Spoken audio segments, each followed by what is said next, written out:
এই তোর কত রে, তাড়াতাড়ি আয়, আমি মুখে রুমাল দিয়ে কবল বলবো নাকি?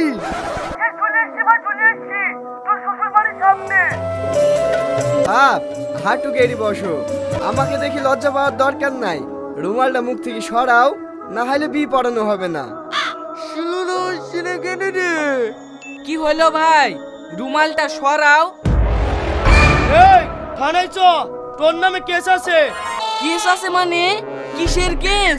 আমি তো কোনো অন্যায় করিনি। কি অন্যায় করেছি না করেছি থানায় চ, তাহলেই সব বুঝতে পারবি। কি ব্যাপার, কি হয়েছে? কোন থানা? এই শালা আবার থানা জিজ্ঞেস করছে যে। ভয় করিসনি টপর দিয়ে। কত বছর উত্তর আমি তোকে দেবো না তো। থানায় চ, তাহলে সব বুঝতে পারবি কোন থানা। হাবিলদার, গাড়িটা তোলো।